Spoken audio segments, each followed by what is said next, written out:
Welcome to engineers point. आज हम पढ़ेंगे टंकी खाली होने का समय और माउथ पीसेज। समझिएगा, सबसे हम पहले पढ़ेंगे टंकी खाली होने का समय। टंकी खाली होने का समय, टाइम निकालना है। वही जो एक टंकी है वो कितने टाइम में खाली हो जाएगी। यदि आरफिस इतना हो, आरफिस इतना चौड़ा हो, है ना, तो आरफिस के एरिया के अनुसार हम देखेंगे कि टंकी कितने देर में खाली हो जाएगी। समझिएगा, इसके लिए हम क्या ले लिए, एक टैंक ले लिए। क्या ले लिए भाई, एक टैंक ले लिए। इसके बीच नीचे क्या किए, हम होल कर दिए, यानी यही क्या है, आरफिस है। इसी में से पानी क्या होगा भाई, निकलेगा। चलिए भाई निकलने दीजिए पानी। मान लेते हैं पानी कहाँ तक था, यहाँ तक। कितना, कैपिटल H1 तक। कुछ समय बाद कहाँ तक चला गया पानी, यहाँ तक, यानी कैपिटल H2 तक चला गया। समझ पा रहे होंगे। माना किसी समय, माना देखिए, माना शुरू में टंकी यहाँ था, पानी निकला 10 घंटे बाद यहाँ आ गया, माना। लेकिन जीरो से जब समय शुरू हुआ था 10 घंटे के बीच में, माना किसी समय 2 घंटे 3 घंटे बाद, माना किसी समय पानी का तल यहाँ रहा होगा, कभी न कभी तो रहा होगा, जो है ना, माना पानी का तल यहाँ रहा होगा कुछ समय बीच में, इन दोनों के बीच में। और एकदम छोटो से समय में, dt समय में, एक पानी में कितना लेवल नीचे गिरा होगा, DH। कितना लेवल भाई नीचे गिरा, DH। समझ रहे हैं बात को, है ना। छोटो से समय में भाई, समय जैसे बढ़ेगा पानी का लेवल नीचे आ रहा है, तो किसी समय ले लिए कि भाई यहाँ से DH 10 मीटर हो, तो DH नीचे गिरा, ठीक है ना। बड़ा लिख दें, चलिए भाई बड़ा लिख देते हैं। यहाँ से लेकर के यहाँ तक, यहाँ से लेके जाइए, कितना है भाई, DH। छोटा सा पानी नीचे गिरा, कितने समय में, dt समय में। माना किसी समय यहाँ इसे पट्टी की, यानी जो लेवल गिरा है उसकी ऊंचाई कितनी है, स्मॉल h है। इतना समझ आया कि नहीं समझ आया। आरफिस का जो एरिया है ना, वो क्या है आपका, A है, स्मॉल है। आरफिस का एरिया क्या है, A है। जबकि जो टैंक है ना, टैंक ऐसा है, समझिएगा, टैंक ऐसा है भाई, टैंक ऐसा है। तो टैंक का एरिया है वो क्या है भाई, कैपिटल है। ऐसा टैंक है, समझ रहे हैं ना, टैंक कैसा भाई, ये वाला एरिया कितना है, कैपिटल है। ये बताइए, ये समझ आई है चीज़ें। dt समय में DH गिरा है, माना किसी समय DH की जो मतलब ये इस पट्टी की ऊंचाई कितनी है, स्मॉल h है। ये मेन होता है। हम समझे कि, है ना। अब आरफिस द्वारा कितना आयतन निकला, तो आप जानते होंगे। अब क्या जानते होंगे भाई, हम जानते हैं कि CD = क्या होता है, Q/, में A√2GH। होता है कि नहीं होता है, होता है। एक ही बारी में समझाएंगे, मस्त समझ आएगा, देखिएगा आप लोग।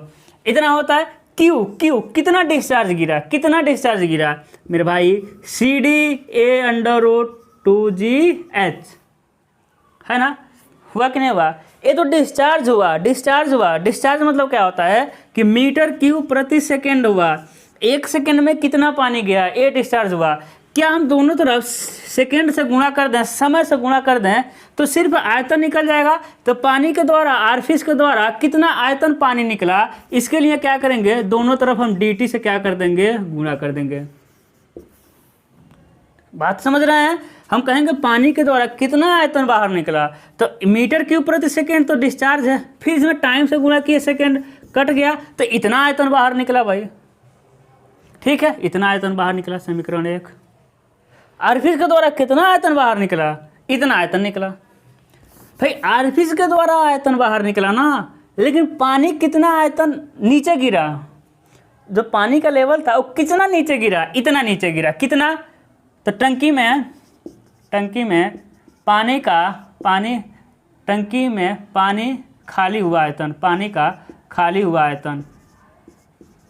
आयतन, मेरे भाई ये तो निकला हुआ आयतन है। कितना पानी का आयतन खाली हुआ, तो पानी का आयतन निकालने के लिए एरिया गुणे, देखिएगा, एरिया गुणे कितना आयतन, DH, एरिया इंटू DH। भाई कितना आयतन गिरा है, पानी कितना आयतन खाली हुआ, कितना बाहर हुआ, फार्मूले से निकाल दिए। कितना आयतन खाली मतलब कितना लेवल गिरा है, तो वो आयतन गिरेगा भाई। इसका एरिया गुणे DH ही तो गिरा है, DH ही तो नीचे आया है। dt समय में कितना नीचे आया, DH नीचे आया है। भाई समय बढ़ रहा है तो एच घटता हुआ जाएगा H1 से H1, जैसे जैसे समय बढ़ रहा है वैसे वैसे एच घटेगा, इसीलिए यहाँ क्या लगा देते हैं, माइनस लगा देते हैं। अब एक बात समझिएगा, ये हो जाता है आपका इक्वेशन सेकेंड। अब एक बात समझिएगा भाई, जितना बाहर निकला उतना ही तो इसमें से, वाह भाई, पानी में जितना आयतन कम हुआ उतना ही तो बाहर निकला, पानी में जितना आयतन कम हुआ उतना ही तो बाहर निकला। यानी इक्वेशन फर्स्ट और इक्वेशन सेकेंड क्या है, बराबर है। यानी हम कह देंगे कि C D A under root 2GH into D T है ना, equal to minus A into D H. भाई आपको डी टी निकालना है तो डी टी को निकालिए इधर, क्या आ जाएगा, minus A into D H upon में C D A under root 2GH। अब समाकलन करिए पूरे, ये तो डी टी समय है ना, डी टी समय, पूरे समय के लिए क्या करेंगे, समाकलन करेंगे। करिए समाकलन भाई, तो क्या करेंगे, समाकलन 0 से लेकर कैपिटल टी तक डी टी, यहाँ H1 से लेकर के H2 तक, H1 से लेकर के H2 तक, ठीक है। देखिएगा क्या हो जाएगा, minus A into D H upon में C D A under root 2GH, ये हो जाएगा कैपिटल टी। अब देखिए इसमें कांस्टेंट को बाहर निकालते हैं भाई, कांस्टेंट को बाहर निकालते हैं, क्या पानी बहेगा तो माइनस ए को निकालते हैं, क्या एरिया टंकी का चेंज होगा, पानी बहेगा तो नहीं चेंज होने वाला है। क्या पानी बहेगा तो सी डी चेंज होगा, ये तो कांस्टेंट है। क्या कभी आरफिस का एरिया पानी बहते हुए चेंज होगा, नहीं चेंज होगा। क्या कभी 2G चेंज होगा, नहीं चेंज होगा। यानी हो जाएगा आपका 1/2 under root H into D H. यानी इसको क्या लिख सकते हैं, इसको लिख सकते हैं एच पे -1/2 इंटू डी एच। यानी लिख दें capital A equal to minus A upon में C D A under root 2G, यहाँ क्या हो जाएगा आपका, ये हो जाएगा 2 और एच पे 1/2, कहाँ से, H1 से लेकर के H2 तक। कर लीजिएगा इसको समाकलन, आपको आता होगा। ए टी इजकल टू क्या हो जाएगा, माइनस ए अपान में C D A under root 2G, यहाँ 2 को बाहर ले लेते हैं भाई, 2 को बाहर निकाल लिए, क्या हो जाएगा, यहाँ H1 पे 1/2 माइनस H2 पे 1/2, लेकिन माइनस को हटाने के लिए इसको चेंज कर देते हैं, क्या हो जाएगा 2A अपान में C D A under root 2G, A क्या हो जाएगा आपका H2 माइनस H1। इतने समय में टंकी, मतलब कि H1 से H2 आएगा, H1 से H2 आएगा, अभी टंकी खाली होने का समय नहीं है। ये पानी का लेवल यहाँ था और इतने समय में यहाँ आया, लेकिन टंकी खाली होने के लिए H2 को आपको क्या रखना पड़ेगा, 0। भाई यहाँ से यहाँ आ गया H2 इक्वल टू 0, टंकी खाली होने में पहले लेवल यहाँ था, अब 0 पे लेवल आ गया। यानी T इक्वल टू क्या हो जाएगा, 2A अपान में C D A under root 2G, यहाँ हो जाएगा अंडर रूट H1। ये हुआ आपका टंकी खाली होने का समय। बहुत लोग इसको समझते हैं टंकी खाली होने का समय, नहीं, ये तो H1 लेवल से H2 लेवल तक आया है। ये क्या हुआ आपका कि टंकी खाली होने का ये हो गया आपका समय। आसान है, बहुत आसान, वेरी सिंपल है, हमको पता है, समझ आया होगा, ठीक है ना। शायद किसी का कॉल आ रहा था, कॉल नहीं होता है, कॉल होता है, कॉल आ रहा था, ठीक है ना। अब चलते हैं, अब समझेंगे माउथ पीस। अच्छा देखने में लग रहा है माउथ पीस, मुंह वाला लग रहा है, हाँ भाई वही वाला।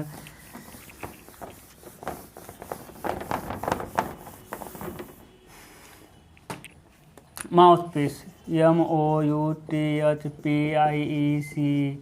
यस, पीसेज, मुखांग, मुखांग। क्या हमको समझना है मेरे लाल, मुखांग समझना है। वीडियो को शेयर नहीं हो रहा है, शेयर करिए। अब क्या समझना है हमको, मुखांग क्या होता है। तो मुखांग क्या है, कुछ नहीं होता है भाई, जो आरफिस है ना, ये आरफिस था, आरफिस में क्या लगा दिए, आरफिस में जब हम एक पतली नली को लगा देंगे तो इसी को क्या कहते हैं हम लोग, माउथ पीस, मुखांग कहते हैं। बस हो गया, आरफिस में लगा दिए एक पतली नली। इसका लंबाई कितना होता है, 2.5D के आसपास। ये D क्या है, इसका डाया है भाई, ऑरिफिस कटा है। अब इससे फ़ायदा क्या है सर, लगाएंगे क्या? इसे लगाने से क्या होता है, डिस्चार्ज बढ़ जाता है। क्या होता है भाई, डिस्चार्ज बढ़ जाता है। सर कैसे डिस्चार्ज बढ़ेगा बताइए, बताते हैं भाई। ये तो समझ आ गया, इसको मिटाते हैं। अब समझिएगा, अब बताइएगा, आप लोग पढ़े हैं यहाँ से पानी आएगा ऐसा जाएगा, पानी आया आया आया ऐसा हुआ, यानी इस वाले कार्ड को क्या कहते हैं, वेना कंट्रैक्टा। कहते कि नहीं कहते हैं बच्चों, बताओ दोस्तों, कहते हैं वेना कंट्रैक्टा। वेना कंट्रैक्टा पे एरिया क्या होता है, कम होता है, वेलोसिटी अधिक होती है। लेकिन एक बात समझिएगा, जब माउथ पीस नहीं लगा रहता है, माउथ पीस नहीं लगा रहता है, नहीं लगा, तो वेना कंट्रैक्टा पे जो होगा बताइए कौन सा दाब होगा भाई, अंदर तो पानी का प्रेशर होगा, लेकिन वेना कंट्रैक्टा पे वायुमंडल का दाब होगा। किसका दाब होगा, वायुमंडल का दाब, है कि नहीं, वायुमंडल दबाया है उसको ऊपर से। अब समझिएगा वायुमंडल का दाब होगा। अब यहाँ क्या लगा दिया, माउथ पीस लगा दिए। यहाँ क्या लगा दे रहे हैं, माउथ पीस, देखिए हरा कलर का क्या लगा दिया, माउथ पीस। हम कह रहे हैं कि माउथ पीस लगा। अब यहाँ कौन सा प्रेशर होगा, क्या वायुमंडलीय दाब वहाँ होगा, नहीं, यानी अब वायुमंडलीय दाब वहाँ होगा ही नहीं, क्योंकि वायुमंडल तो ऊपर है, अंदर दूसरा कुछ हो गया, यानी अब वहाँ वायुमंडलीय दाब से कम दाब हो गया। यानी समझिएगा, सबसे पहले लेक्चर में मेजरमेंट ऑफ प्रेशर में ही आपको हम बताए थे, मेजरमेंट ऑफ प्रेशर में, कि कोई भी ऑब्जेक्ट अधिक प्रेशर से कम प्रेशर की ओर जाएगी।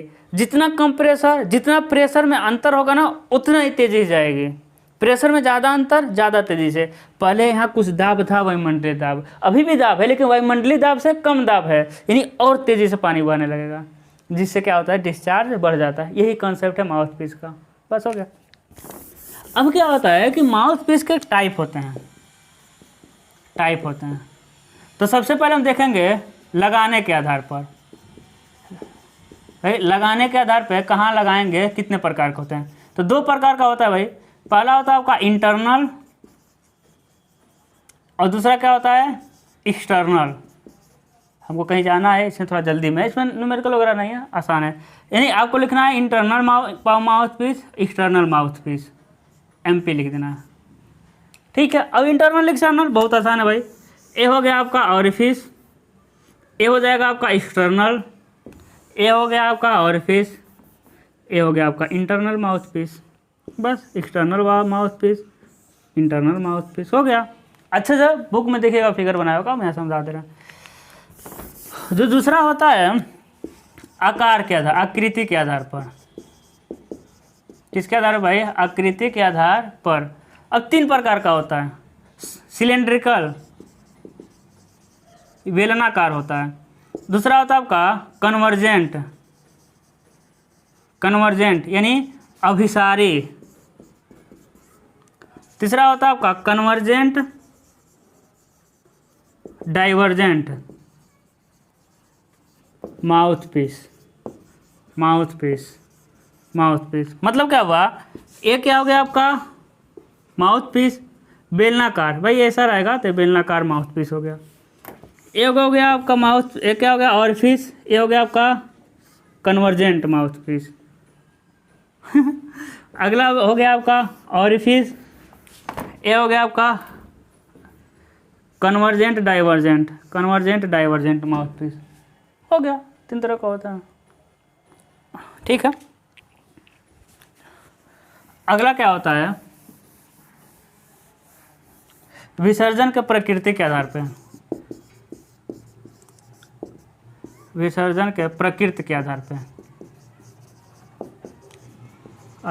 पर। तो इसमें 2 प्रकार का होता है रनिंग फुल, रनिंग फुल यानी पूर्णतः भरा हुआ है, ऐसा हिंदी कुछ होगा, running full mouth piece.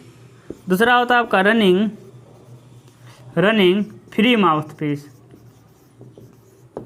Running running running free, sorry running full mouth piece, running free mouth piece. मतलब क्या हुआ कि देखिए कोई भी बना सकते हैं आप, इंटरनल बना सकते हैं, एक्सटर्नल बना सकते हैं। यदि पूरे सतह को छूते हुए जाएगी ना तो इसे क्या कहेंगे, रनिंग फुल। यदि माउथ पीस के पूरे सतह को छूते हुए जाएगी तो कहेंगे रनिंग फुल माउथ पीस। यदि माउथ पीस क्या है कि पूरे सतह को छूती हुई नहीं जाएगी, फटाक से निकल जाएगी एक ही सतह कहीं टच करते हुए, तो देखेंगे यदि बहुत कंडीशन पर निर्भर करेगा, जैसे कि शार्प एज आर पीस हो जाए, सरफेस ऑरिफिस में एक जगह से टच करके निकल रहा था। तो यदि एक ही जगह से टच करके निकल रहा है तो उसे कहेंगे रनिंग फ्री। यदि पूरे ऑरिफिस में माउथ पीस में टच करके निकलेगा तो उसे कहेंगे रनिंग फुल ऑरिफिस। तो इसी के साथ हमको आज घोषणा करते हुए खुशी होती है कि ये चैप्टर आपका ख़त्म हो गया। इसके अब हम न्यूमेरिकल करेंगे।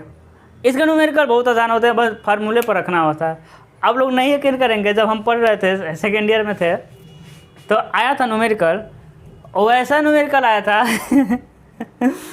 कि न्यूमेरिकल के साथ साथ उसमें फार्मूला भी लिख दिया था कि इस न्यूमेरिकल को इस फार्मूले पर रख के आप सॉल्व कर दीजिए। सिंपल सा ऐसा कहा था कि फार्मूले को इस न्यूमेरिकल के इस फार्मूले पर रख के सॉल्व कर दीजिए, ठीक है।